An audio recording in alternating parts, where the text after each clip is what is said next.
Good evening. I'm excited to be up here tonight.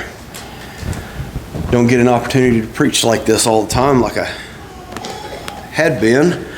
If you would, join me in 1 Samuel chapter 17. 1 Samuel chapter 17.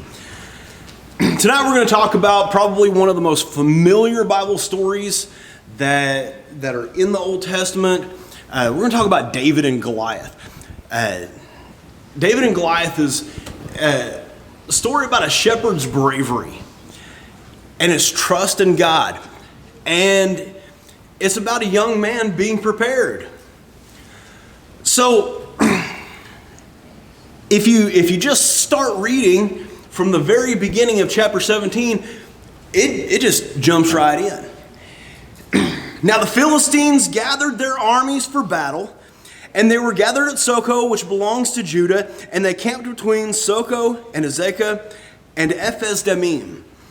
Saul and the men of Israel were gathered and camped in the valley of Elah, and drew up in battle array to encounter the Philistines. The Philistines stood on the mountain on one side, while the Israel stood on the mountain on the other side, with the valley in between them. So you got to envision yourself the two mountains with a large valley running in between them. And one side you've got the Israelites, the other side you have the Philistines, and they're both ready to fight. They're there for a fight. That's it. They have their armor on, they have their weapons, they're ready to go. But there's something that's going to happen before that happens. If you keep reading, verse 4, then a champion came out from the armies of the Philistines named Goliath from Gath, whose height was 6 cubits and a span. He had a bronze helmet on his head. He was clothed with scale armor, which weighed about 5,000 shekels of bronze. He also had bronze greaves on his legs and a bronze javelin slung between his shoulders. The shaft of his spear was like a weaver's beam, and the head of his spear weighed 600 shekels of iron. His shield carrier also walked before him. He stood out and shouted to the ranks of Israel and said to them, "Why do you come out to draw up in battle array? Am I not the Philistine, and you servants of Saul? Choose a man for yourselves and let him come down to me. If he's able to fight with me and kill me, then we will become your servants. But if I prevail against him and kill him, then you shall become our servants and serve us." And the Philistines said, "I defy the ranks of Israel this day. Give me a man that we may fight together." When Saul and all of Israel heard these words of the Philistine, they were dismayed and greatly afraid. So, while the Israelites and the Philistines were sizing each other up, the champion, the warrior giant, comes out of the Philistine camp. His name, Goliath of Gath, was 6 cubits and a span. He's about 9.5, 10 feet tall. That's a big man. He was so big, in fact, that his armor together weighed about 200 pounds. And the head of his spear weighed about 25 pounds. Give or take, that's somewhere between 4 and 5 times heavier than what everybody else was wearing at that point in time. He had the best armor of the day. He had the best weapons of the day. He was a warrior. That was what his entire life had been about. Biggest, strongest, best warrior that the Philistines had. And Goliath set forth a challenge. Goliath, in all of his fierceness, stood before the Israelites taunting them. Goliath wanted them to send out their champion. He wanted to fight. He wanted one-on-one, hand-to-hand combat. That's what he wanted. This would decide the battle. And when the Israelites heard this, they showed themselves to be cowards. They were greatly afraid. And I'm sorry, I would have been right with them. A 10-foot tall man coming at me with the sword, spear, and javelin, and somebody else is carrying his shield for him. This guy knows how to fight from his youth. And a guy like me that barely knows how to throw a punch. Yeah, I'm going to be nervous. But then we've got another thing happening here. Let's keep reading. Verse 12. This next stretch is going to be a little long. Now David was the son of the Ephrathite of Bethlehem in Judah, whose name was Jesse. He had 8 sons, and Jesse was old in the days of Saul, advanced in the years among men. The 3 older sons of Jesse had gone after Saul to the battle, and the names of his 3 sons who went to battle were Eliab, the firstborn, and the second to him Abinadab, and the third Shammah. David was the youngest. Now the 3 oldest followed Saul, but David went back and forth from Saul to tend his father's flock at Bethlehem. The Philistine came forward morning and evening for 40 days and took his stand. Then Jesse said to his son David, Take now for your brothers an ephah of this roasted grain, and these 10 loaves, and run to the camp to your brothers. Bring also these 10 cuts of cheese to the commander of their 1,000, and look into the welfare of your brothers, and bring back news of them. For Saul and they and all his men of Israel are in the valley of Elah, fighting with the Philistines. So David arose early in the morning and left the flock with a keeper, and took the supplies and went as Jesse had commanded him. And he came to the circle of the camp while the army was going out in battle array and shouting the war cry. Israel and the Philistines drew up in battle array, army against army. Then David left his baggage in care of the baggage keeper and ran to the battle line and entered in order to greet his brothers. As he was talking with them, behold, the champion, the Philistine from Gath named Goliath, was coming up from the army of the Philistines, and he spoke these same words. And David heard them. When all the men of Israel saw the man, they fled from him because they were greatly afraid. And the men of Israel said, Have you seen this man who is coming up? Surely he is coming up to defy Israel. And it would be that the king will enrich the man who kills him with great riches, and will give him his daughter, and make his father's house free in Israel. Then David spoke to the men who were standing by him, saying, What will be done for the man who kills this Philistine and takes away the reproach from Israel? For who is this uncircumcised Philistine, that he should taunt the armies of the living God? Then the people answered him in accord with his word, saying, Thus it will be done for the man who kills him. Now Eliab, his oldest brother, heard when he had spoke to the men. And Eliab's anger burned against David and said, Why have you come down? And with whom have you left the few sheep in the wilderness? I know your insolence and the wickedness of your heart, for you have come down in order to see the battle. But David said, What have I done now? Was it not just a question? Then he turned away from him to another and said the same thing, and the people answered the same as before. All right, so we're kind of getting a little bit more complex, aren't we? Got the 2 armies, got Goliath coming from the Philistines and taunting the armies of Israel. And we got young David. And he's kind of upset about all these men that should have the faith to go against Goliath, but haven't done it yet. It's been 40 days and 40 nights that Goliath has been coming out and taunting them. He showed up with food. And now he's got this news that whoever can take out Goliath is going to be greatly rewarded with riches, with the king's daughter, which, if you guys haven't figured that out, that would make him the king's son-in-law, right? That gives him a lot of rights that he wouldn't have had before then. And David, he's getting bold. even in the face of his oldest brother Eliab, which is normal brotherly things right there, not paying attention to your older brother, but it's kind of an insult to Eliab as well. But he's just asking questions. He's trying to figure out what's going on. People tell David that Saul has offered his daughter and great riches to anybody who can defeat Goliath. We're not done yet. Keep on going to verse 31. When the words which David spoke were heard, they told them to Saul. So Saul has found out about this now. David said to Saul, "Let no man's heart fail on account of him. Your servant will go and fight with this Philistine."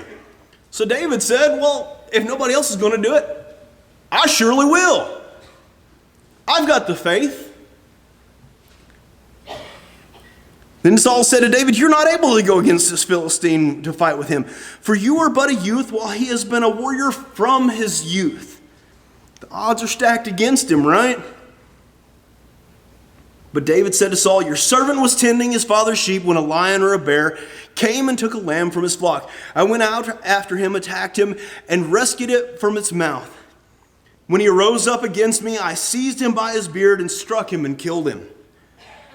Your servant has killed both the lion and the bear, and this uncircumcised Philistine will be like one of them, since he has taunted the armies of the living God." And David said, "The Lord who delivered me from the paw of the lion and from the paw of the bear, he will deliver me from the hand of this Philistine." And Saul said to David, "Go, and may the Lord be with you."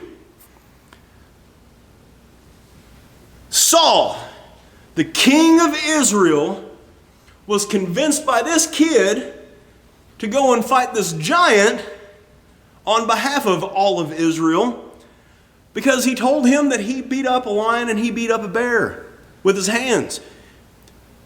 Now, I grew up with fishermen. How many fish stories have you ever heard in your life? That kind of sounds like a fish story, doesn't it? But it happened. God gave him the strength to kill this lion and to kill this bear with his hands. So Saul says, "Go for it." I think at this point it's either he's going to beat him or he's going to not. Whatever. We're probably going to be the Philistine servants here in a day or two. But David says, "Let no man's courage fail." He's going to fight.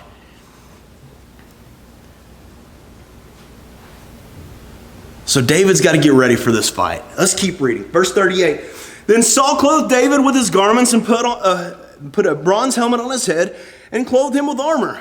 And David girded the sword over his armor and tried to walk, for he had not tested them. So David said to Saul, "I can't go with these, for I have not tested them." And David took them off. He took his stick in his hand and chose for himself 5 smooth stones from the brook and put them in the shepherd's bag which he had, even in his pouch, and his sling was in his hand, and he approached the Philistine. So Saul puts the best armor that he had on David, but David wasn't accustomed to having this armor. We know that Goliath was used to wearing armor. Big, strong warrior, right? David wasn't used to that. What was he used to doing? He used to chasing sheep around, protecting them from the predators that were going to come in. Did he ever wear armor before? No. Why would he need to? So instead of his armor, he took his staff, he took his sling, and he took 5 smooth stones from the brook.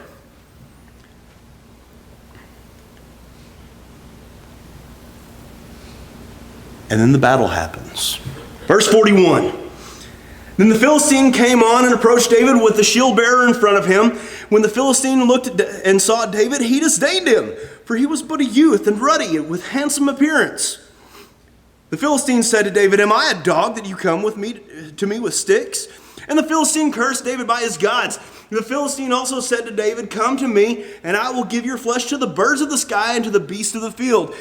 Then David said to the Philistine, "You come to me with a sword, a spear, and a javelin, but I come to you in the name of the Lord of hosts, the God of the God of the armies of Israel, whom you have taunted." I think David's showing off what his weapon is.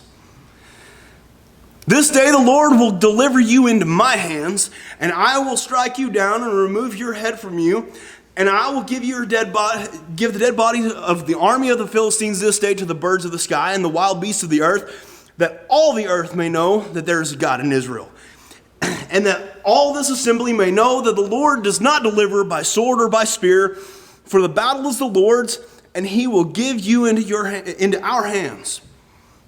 Then it happened when the Philistine rose and came and drew near to meet David, that David quickly ran toward the battle line to meet the Philistine. And David put his hand into his bag and took from it a stone and slung it and struck the Philistine in the forehead. And the stone sank into his forehead so that he fell on his face to the ground. Thus David prevailed over the Philistine with a sling and a stone, and he struck the Philistine and killed him. But there was no sword in David's hand. Then David ran and stood over the Philistine and took his sword and drew it out of its sheath and killed him and cut off his head with it. When the Philistines saw that their champion was dead, they fled. Then the men of Israel and Judah arose and shouted and pursued the Philistines as far as the valley and to the gates of Ekron. And the slain Philistines lay along the way to Shaaraim, even to Gath and Ekron. The sons of Israel returned from chasing the Philistines and plundered their camps. Then David took the Philistine's head and brought it to Jerusalem, but he put his weapons in his tent.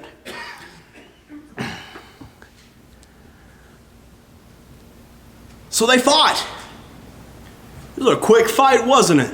It wasn't some long, drawn-out, dramatic thing that you would watch on television or a movie. They ran at each other.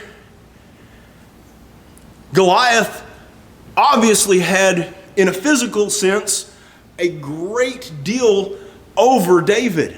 He had experience, he had strength, he had height. He could have tripped and fallen on David and probably killed him. But David reached in, grabbed a stone, took 5, grabbed one stone, slung it. That was the end of Goliath.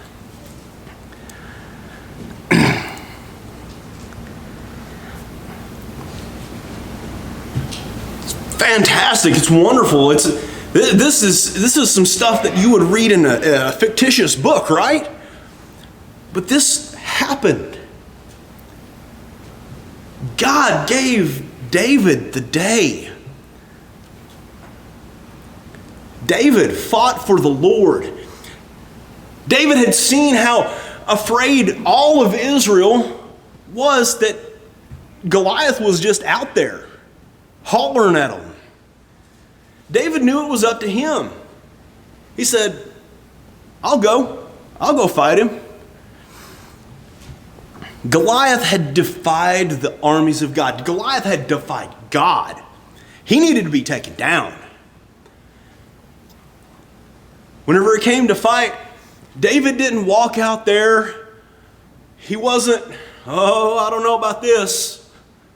He ran to the fight. He took on Goliath with great faith. All fighting for the Lord was not always done in a physical battle. There are so many men, so many women in the Bible who were willing to fight for the Lord. Think about Noah. Noah fought for the Lord even though he and his family were the only righteous people on the entire earth. There's 8 of them. Abraham was willing to do whatever the Lord required of him without question. He left his home. Joseph stood his ground for the Lord against Potiphar's wife. Joseph said, "How can I do this great wickedness and sin against God?"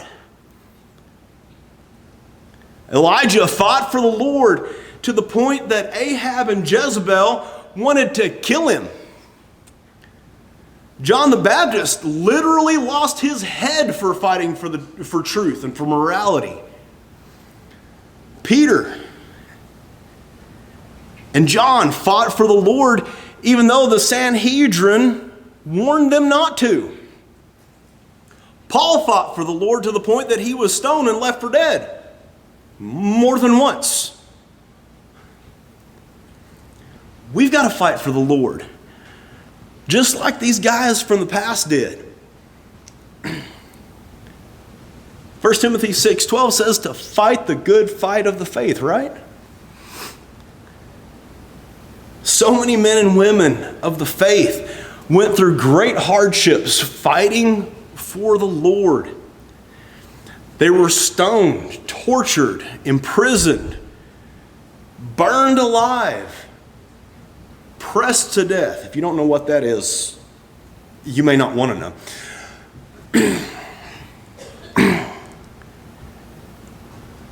They hadn't received a promise, but we have. These folks in the Old Testament hadn't received Christ yet. Some of them were looking forward to that point, but they weren't there yet. David didn't know that his generations down, he was going to have great-great-great-great-grandson named Jesus that was also the Son of God and would die on the cross for our sins, even his. We need to be like David. David fought for the Lord, even whenever nobody else would. David also put his trust in the Lord. Lack of trust in God was the very reason that all of Saul's army were afraid to meet Goliath in battle. David trusted in God, though. He was willing to face this awesome task. David had trusted in the Lord before, and he wasn't let down. Without trust in God, David would have just been like every other Israelite that was standing on that mountainside, right? We can truly see David's trust in God. We've got to have that same type of trust. We have to have this trust in times of adversity, trial. We need to trust God even over men. The Israelites were putting their trust in themselves, right? They were putting their trust in what they knew that they could accomplish, and they knew that that wasn't going to happen. They were afraid. Men will let us down. God won't. We've got to have David's attitude about God and trusting in God. We also need to go into battle prepared. We know that David trusted in God, but we still see David collecting 5 stones instead of 1. David wanted to make sure that he was prepared. What if God was going to allow him to miss 1, 2, 3, 4 and finally connect on the 5th one? What if David was collecting those just in case Goliath's brothers decided to come down and have a word with him? David was God's armor. But David still had to do his part in preparing himself. God always wants us to do our part. God's going to take care of us. But we've got to do our side of the bargain, right? We've got to do our side of the deal. We're in a battle today. We've got to prepare ourselves. Great passage to look at to get an idea of what we need to do. Ephesians chapter 6 talks about the whole armor of God. And we won't get into that tonight. That's a whole entire different sermon. We acquire that armor through study, through applying the word to our lives, through our faith. So, we talked about David. We've talked about Goliath and who Goliath was, at least to an extent. And the great things that David overcame in defeating Goliath. So, are you ready to fight the Goliaths of our day? Are you ready to fight the Goliaths of sin? Are you ready to fight the Goliaths of false doctrine? What about the Goliaths of apathy? These are just a few, right? Whenever we fight those Goliaths, are we going to be victorious like David? We will if we got God on our side, right? This evening, I hope I've talked to you and got you excited about being able to fight your own Goliaths. Going against the things that you think might be too big for you.